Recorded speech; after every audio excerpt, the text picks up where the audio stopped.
우리를 사랑하시는 아버지 하나님, 거룩한 예배로 우리를 불러주셔서 감사합니다.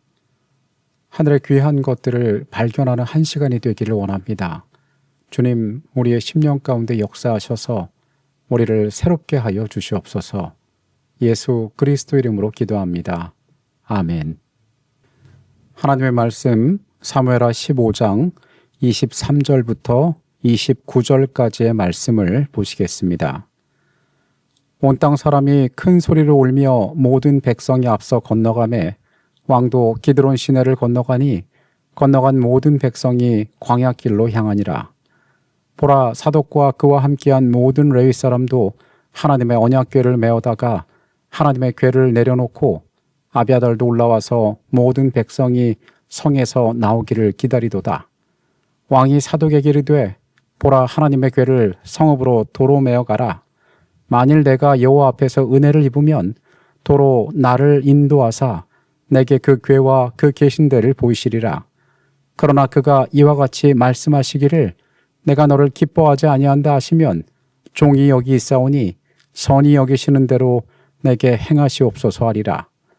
왕이 또 제사장 사독에게 이르되, 내가 선견자가 아니냐? 너는 너희의 두 아들 곧 내 아들 아히마아스와 아비아달의 아들 요나단을 데리고 평안히 성읍으로 돌아가라.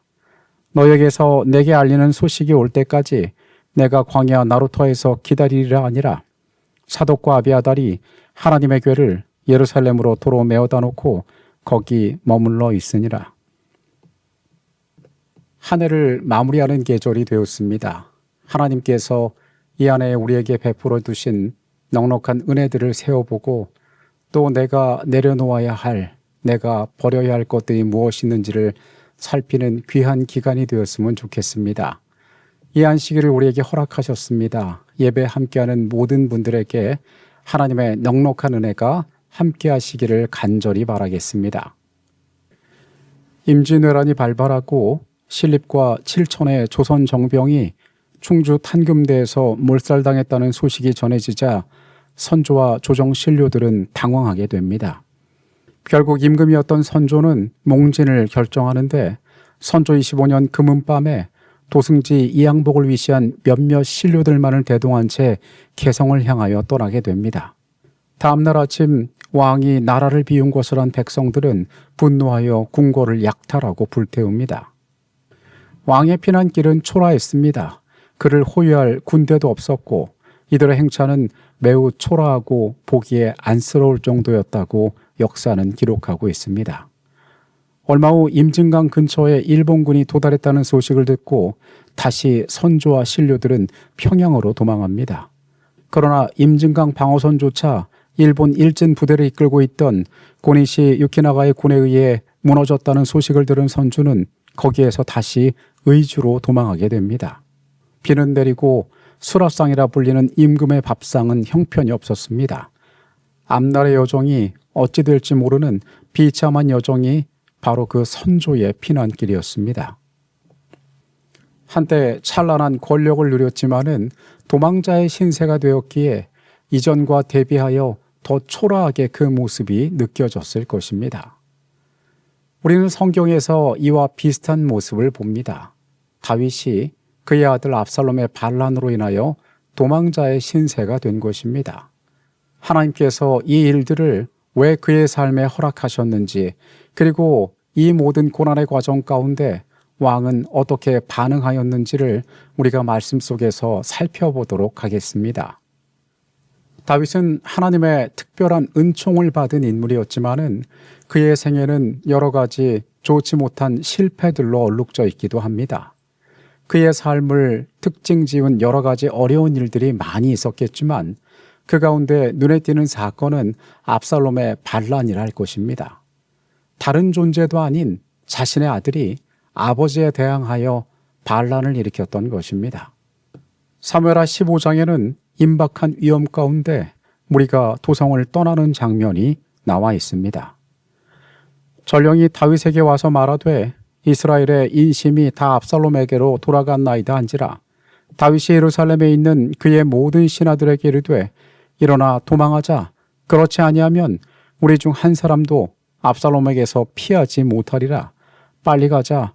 두렵건대 그가 우리를 급히 따라와 우리를 해하고 칼날로 성읍을 칠까 하노라. 다윗은 이 반란을 전혀 예상하지 못하였습니다. 더디지만은 그 나라 안에 퍼지고 있던 모든 악한 기운들을 그가 미리 감지하지 못하고 있었던 것입니다. 그러나 기회는 무르익고 반란은 실행되었습니다. 이제 중요한 국면에 나라는 접어들고 있었습니다.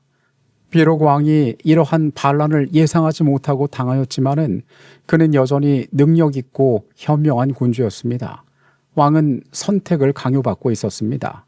반란군과 예루살렘에서 마주할 것인지 아니면 도망을 갈 것인지. 그러나 다윗은 그의 민족들과 피를 흘리기를 원치 않았습니다. 그래서 그 도성을 버리고 그는 도망하기로 결정합니다. 온 사람이 큰 소리로 울며 모든 백성이 앞서 건너가매 왕도 기드론 시내를 건너가니 건너간 모든 백성이 광야길로 향하니라. 도망은 신속하게 이루어져야 했습니다. 그 누가 반란에 가담하였는지 그들은 알 수가 없었습니다. 그래서 은밀하고 신속하게 행동해야 했습니다. 그들의 마음을 뒤덮은 긴장과 두려움은 이루 말할 수가 없을 것이었습니다. 무엇보다도 그들이 다시 돌아올 수 없을지도 모른다는 불안감은 그들을 슬프게 짓눌렀을 것입니다. 그래서 그 모든 여정 가운데 그의 백성들은 울고 있었습니다. 그들이 당한 이 고난에 대하여 그들은 감당할 준비가 되어 있지 않았던 것입니다. 그런데 이 피난의 행렬 가운데 그들이 기대하지 못했던 한 장면이 펼쳐지게 됩니다. 보라, 사독과 그와 함께한 모든 레위 사람도 하나님의 언약궤를 메어다가 하나님의 궤를 내려놓고 아비아달도 올라와서 모든 백성이 성에서 나오기를 기다리도다. 두려움과 공포가 압도하던 그 시간에 그들에게 한 장면이 펼쳐졌습니다. 그것은 대제사장 사독과 그의 아들 아비아달 그리고 모든 레위인들이 성전에 있는 하나님의 법궤와 함께 이 피난의 행렬에 가담하기 위하여 나와 있던 것이었습니다. 하나님의 임재는 다윗의 시대에 예루살렘으로 모셔온 것이었습니다. 그는 그곳에 하나님의 성전을 지을 계획을 하였습니다. 비록 그의 시대에 성취되는 것을 허락받지는 못하였지만 다윗은 하나님의 집을 준비할 기특한 마음을 품었던 사람이었습니다. 그렇다면 그는 하나님의 임재와 함께할 자격이 있는 것처럼 보였습니다. 이 법궤는 하나님의 임재를 상징하였는데 이 하나님의 임재가 그들과 동행한다는 것은 그들의 마음 가운데 엄청난 위로가 되었습니다. 도망자의 무리들 가운데 희망이 감돌았습니다. 이제 우리가 다시 승리할 수 있다라는 소망이 싹트기 시작했습니다. 하나님께서 우리 가운데 역사하신다면, 우리를 떠나시지 않는다면 세상의 어떤 능력도 우리가 물리칠 수 있다라는 기대가 그들 가운데 샘솟고 있었습니다. 만약 여호와의 임재가 다윗과 함께한다는 것을 보게 된다면 반란군의 입장에서도 적잖이 당황할 것이었습니다. 압살롬의 편에 가담했던 많은 사람들도 이 광경을 바라보게 된다면 그들이 하나님의 편에서 떠나 있는 것이 안전하지 못하다고 느끼게 될 것이었습니다. 모든 이스라엘은 하나님의 법궤가 어떠한 것인지를 잘 알고 있었습니다. 시내산에서 모세가 그것을 받은 이후로 법궤는 항상 이스라엘의 중심에 위치하고 있었습니다. 그것은 요단을 갈랐으며 여리고를 무너뜨렸고 블레셋의 모든 성들을 두려움에 떨게 했던 하나님의 임재의 상징이었습니다. 이제 그들은 두려워할 것이 없었습니다. 그리고 이 광경을 다윗 역시 바라보게 됩니다. 법궤를 보자 잠시 동안 기쁨과 희망이 다윗의 마음을 전율케 하였다. 그러나 곧 다른 생각이 그의 머리를 스쳐갔다. 하나님의 유업을 다스리도록 임명된 통치자로서 그는 엄숙한 책임을 지고 있었다. 이스라엘 왕은 마음에는 개인적 이익이 아니요 하나님의 영광과 당신의 백성의 행복을 제일 먼저 생각해야 하였다. 그룹들 사이에 거하시는 하나님께서는 예루살렘에 대하여 이는 나의 영원히 쉴 곳이라고 말씀하셨고 하나님의 권위 없이는 제사장이나 왕이라도 당신의 임재의 상징을 거기에서 옮길 권리가 없었다. 다윗은 백성과 같은 마음으로 그 마음 가운데 기쁨과 흥분이 일었지만은 이내 냉정을 찾고 하나님의 법궤가 있어야 할 곳이 어디인지를 생각하게 되었습니다. 법궤가 궁극적으로 있어야 할 곳은 예루살렘 도성이었습니다. 이 도성은 하나님께서 그분의 거처로 친히 택하신 곳이었습니다. 여호와께서 시온을 택하시고 자기 거처를 삼고자 하여 이르시기를 이는 내가 영원히 쉴 곳이라 내가 여기 거주할 것은 이를 원하였음이로다.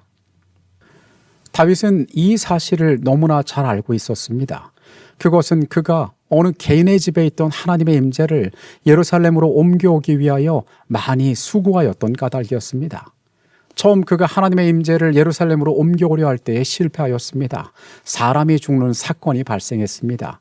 포기할 만도 하지만 그는 어떻게 하여 하나님 앞에 내가 받아들여질 수 있을까 더 연구한 다음에 그 거룩한 임재를 예루살렘으로 모셔왔습니다.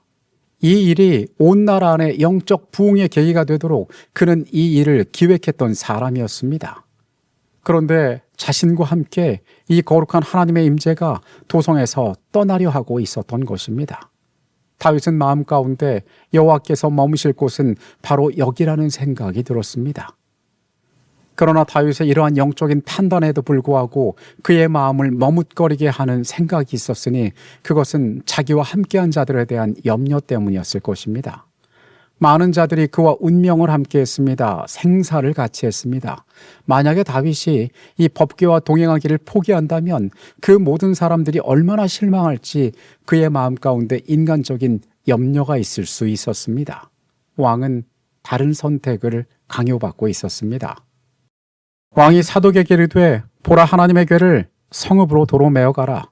만일 내가 여호와 앞에서 은혜를 입으면 도로 나를 인도하사 내가 그 궤와 그 계신대를 보이리라.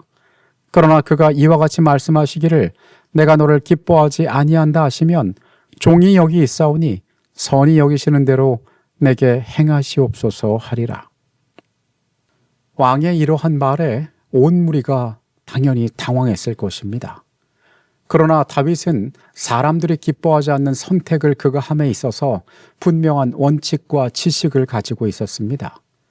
다윗은 법궤가 물리적으로 그와 함께하는 것이 그의 승리를 보장하지 않는다는 사실을 너무도 잘 알고 있었습니다. 이스라엘의 역사 가운데 사무엘의 시대에 이스라엘은 블레셋과 전쟁터에 법궤를 가지고 나간 적이 있었습니다.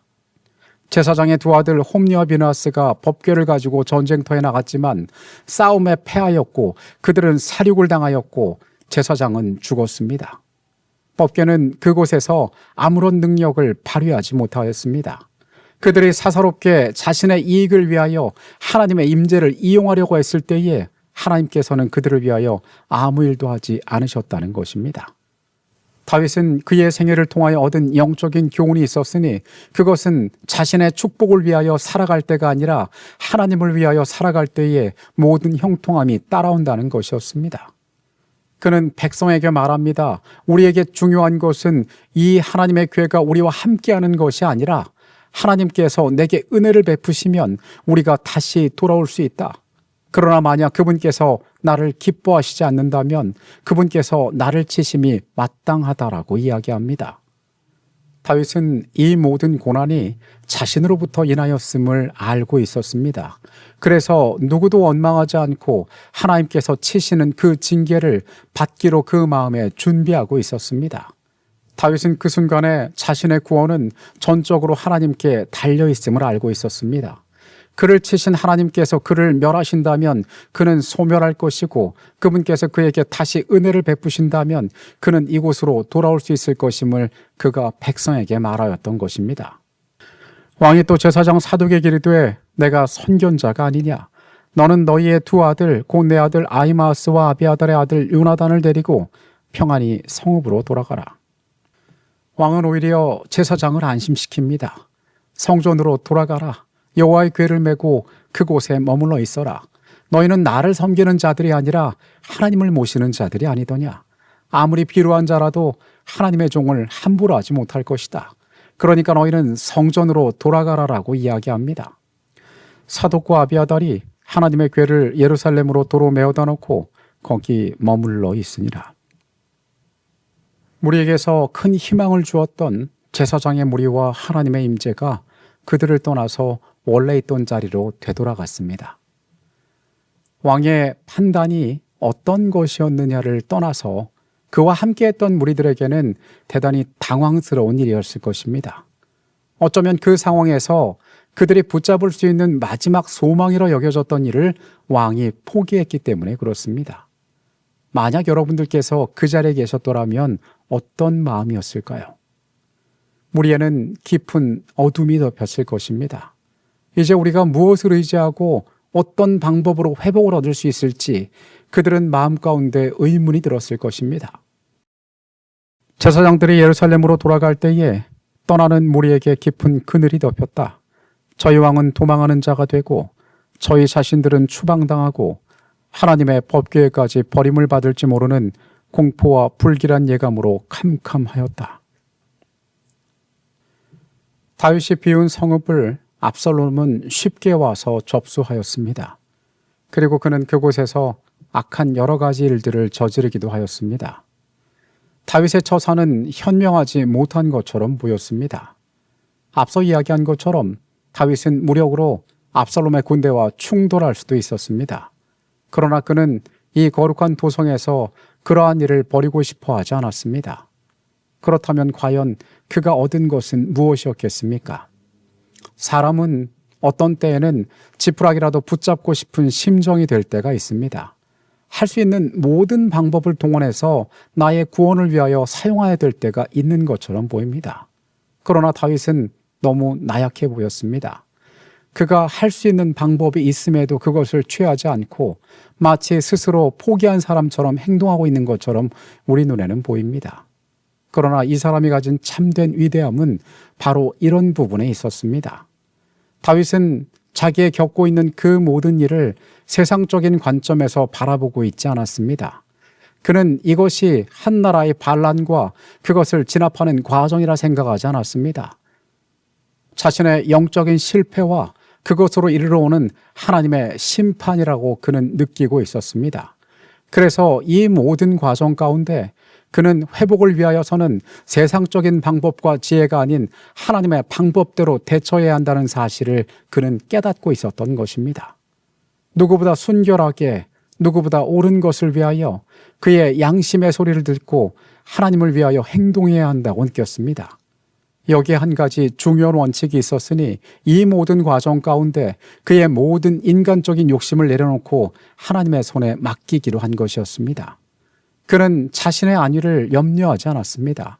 그가 장차 어떤 운명을 맞게 되든지 그것은 선하신 하나님의 판단 가운데 있다라고 생각하였습니다.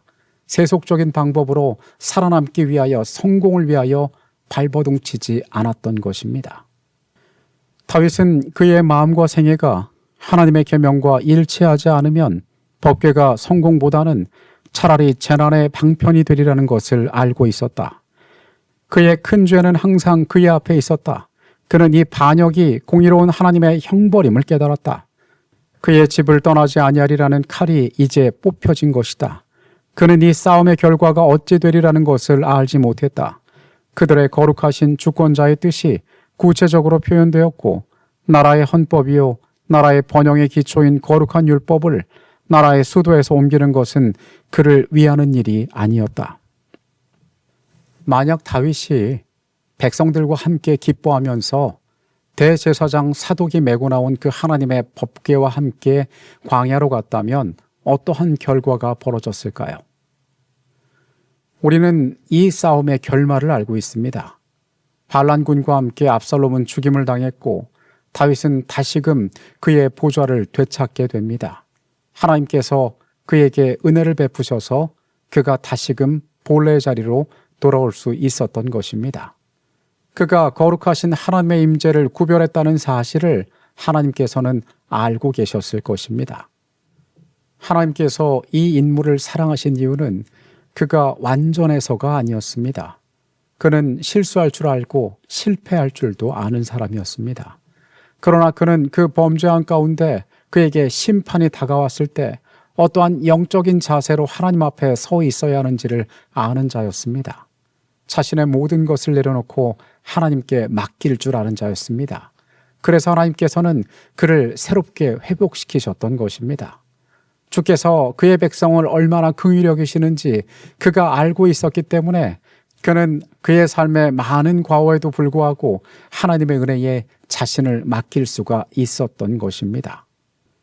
타산 정약용이 편집한 속담집인 이담속찬이라는 책에 이러한 말이 나옵니다. 농부하사 침궐종자. 이 말의 뜻은 농부는 굶어 죽더라도 종자는 배고 죽는다라는 뜻입니다. 쉽게 설명하면 농부가 굶어 죽을 만큼 형편이 어렵다 하더라도 그 다음에 봄이 되어서 파종할 씨앗들은 절대로 건드리지 않는다는 것입니다. 우리의 삶에 긴급한 일이 생겨서 당장 굶어 죽을지언정 미래에 대한 소망을 끊어버려서는 안 된다는 교훈을 여기에서 이야기하고 있습니다. 다윗은 영적으로 어떤 것이 내게 유일한 소망이고 어떤 것이 내가 포기하지 말아야 할 영적 가치인지를 누구보다도 잘 알고 있는 사람이었습니다. 그는 먹고 살아가는 것들, 세상에서의 우리의 삶이 존재하는 것보다 더 중요한 것이 어디 있는지를 볼 줄 아는 사람이었습니다. 마찬가지로 우리도 그런 영적인 눈으로 세상을 바라보고 살아갈 줄 아는 사람이 되어야 합니다. 보통의 눈에는 그러한 것들이 답답하게 비출 수 있습니다. 현명하지 못한 모습처럼 보여질 수 있습니다. 그러나 우리는 무엇을 먼저 구별해야 될 줄 아는 자들입니다. 하나님께서 우리에게 거룩하라 말씀하신 그 거룩이 어떤 것인지를 분별할 줄 아는 자들이 되어야 합니다.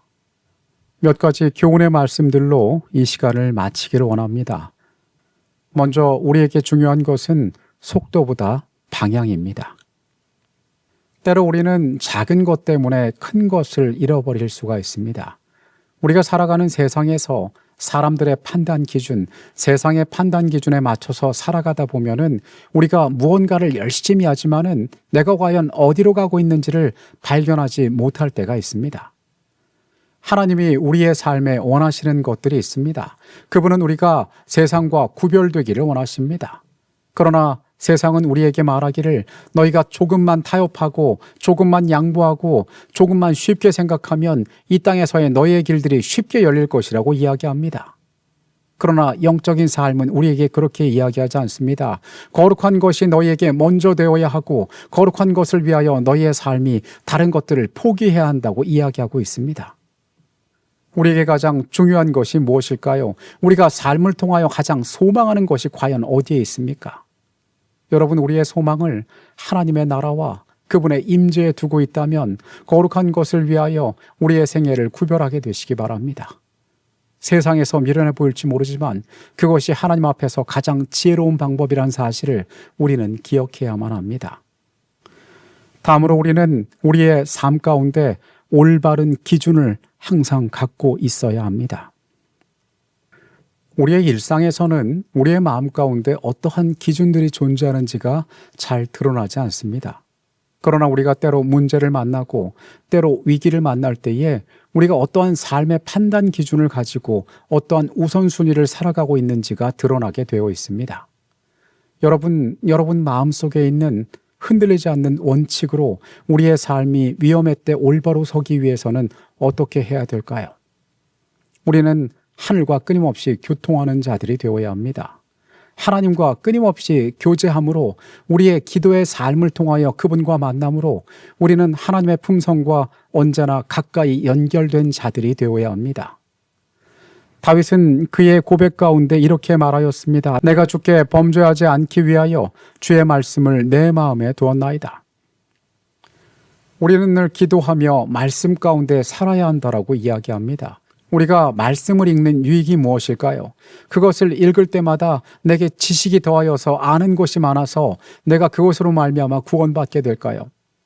그게 아니라 우리는 하나님의 말씀을 통하여 그분의 품성에 대하여 배우게 됩니다. 하나님께서 어떠한 뜻을 가지고 계신지를 알게 됩니다. 하나님께서 그분의 백성에게 어떠한 삶을 살도록 하셨는지를 깨닫게 됩니다. 다윗은 그의 마음에 이것이 충만한 자였습니다. 그래서 가장 중요한 순간에 그는 무엇이 옳고 그른지에 대한 판단을 할 수 있었습니다. 그를 둘러싼 모든 환경이 그러한 선택을 하지 못하도록 막고 있었음에도 그는 가장 중요한 원칙 가운데 흔들리지 않았던 것입니다. 여러분, 우리의 기도가, 우리가 읽는 말씀이 우리가 살피는 하나님의 거룩한 뜻이 우리를 가장 중요한 순간에 지켜줄 수 있음을 기억하게 되시기 바랍니다. 이 일들을 위하여 우리는 영적인 하나님과의 교제를 쉬지 말아야 할 것입니다. 우리가 간절해야 하는 이유는 바로 거기에 있는 것입니다. 마지막으로 내가 아닌 하나님을 위한 선택을 하게 되시기 바랍니다. 제가 전에 사역하던 곳에서 한국 학생들이 겨울마다 오면 우리 미국 재림교인 가정에서 2달간 생활하게 되는 경우들이 있었습니다. 그런데 이 교인들이 이 온 손님들을 2달간 잘 돌보는 가운데 여러 번 저희한테 연락을 할 때가 있습니다. 이런 상황에서 내가 어떻게 하면 좋겠냐, 아이가 아픈데 어떻게 하면 되겠느냐, 이 아이를 어떻게 대해주면 좋겠느냐라고 질문을 할 때가 있습니다. 그럴 때마다 저희가 일관되게 했던 대답이 있습니다. 그것은 이 아이가 내 자녀라고 생각하고 내 자녀라면 어떻게 행동할지와 똑같이 행동해달라고 이야기한 것입니다. 부모의 판단에 약을 먹여야 될 것 같으면 먹이고 병원에 데려가야 할 것 같으면 데려가고 그냥 두어도 될 것 같으면 두라고 하는 것입니다. 내가 부모의 심정으로 내 자녀와 동일하게 대한다면 아무런 문제가 없을 것이라고 그렇게 조언했던 기억이 납니다. 우리의 영적인 삶에도 중요한 질문을 해볼 수 있습니다. 내가 만약에 예수님의 입장이라면 어떻게 했을까? 우리는 세상을 살아가면서 이 중요한 질문 앞에 서고 그 질문에 대한 해답대로 행동해야 할 것입니다. 나는 초라한 사람이고 나는 불쌍한 사람이고 나는 도움을 받아야 할 사람이고 나의 입장과 처지에 대하여 스스로 연민에 빠짐으로 우리는 거룩한 기회들을 많이 놓치고 있는지도 모릅니다. 만약 다윗이 그곳에서 한 줌밖에 남지 않은 자신의 권력을 끝까지 수호하려고 작은 마음을 가졌다면 그는 결코 그런 현명한 영적 판단을 내리지 못했을 것입니다. 그러나 그는 하나님을 먼저 생각할 줄 아는 자였습니다. 주님의 임재가 어디에 계셔야 합당한지, 어디에 계신 것이 주님을 위하여 가장 영광스러운 것인지 그는 먼저 생각하였던 것입니다. 아무리 생각해 보아도 그가 법궤와 동행하는 것은 그의 사사로운 행동에 불과하다고 그는 판단하였던 것입니다. 여러분, 하나님의 영광을 위하는 것이 무엇인지가 우리의 삶의 첫 번째 고려의 대상이 되기를 간절히 바랍니다. 우리의 삶에 그러한 판단들이 모여진다면 우리는 정말로 하나님께 영광이 되는 삶을 살아갈 수가 있을 것입니다. 다윗은 압살롬의 반란이라는 고난의 학교를 만났지만 그는 그 모든 과정 가운데 하나님 앞에 신실히 행동함으로 다시 하나님의 은혜를 얻는 자가 되었습니다. 하나님께서 그를 치신 죄의 흔적은 그의 삶 가운데 남아 있었습니다. 그러나 그보다 놀라운 하나님의 은혜 역시 그의 삶에 깊숙이 새겨져 있었습니다. 오늘 우리가 여전히 쉽지 않은 이 땅의 고난의 여정 가운데 살아가고 있지만 우리의 모든 선택들이 하나님을 높이고 그분 앞에 순결한 것이 되도록 하나님 앞에 구하게 되시기를 바라겠습니다. 평안한 안식일 되시길 바라면서 이 시간 모든 말씀을 마치겠습니다. 전능하신 아버지 하나님, 주님께서 다윗의 생애를 어떻게 지켜보셨는지, 그의 삶에 무엇을 귀하게 보셨는지 오늘 우리가 말씀을 통하여 발견하게 하여 주시옵소서. 우리의 삶이 가장 곤고한 순간에도 가장 중요한 것들을 잊지 않게 하여 주시옵소서. 나의 긴급함이 하나님의 거룩을 훼손하지 않도록 우리의 마음 가운데 말씀이 있게 하여 주시옵소서. 하나님의 손길이 우리의 삶에 나타날 때에 그 모든 것을 순종하는 마음으로 받게 하여 주시옵소서. 주께서는 자비와 긍휼이 크심으로 우리를 멸하지 아니하실 것을 우리가 언제나 잊지 않게 하여 주시옵소서. 머리 숙인 주의 백성들, 세상에서의 삶을 보호하사 주의 넉넉한 은총이 언제나 베풀어지고 있음을 잊지 않게 하여 주시옵소서.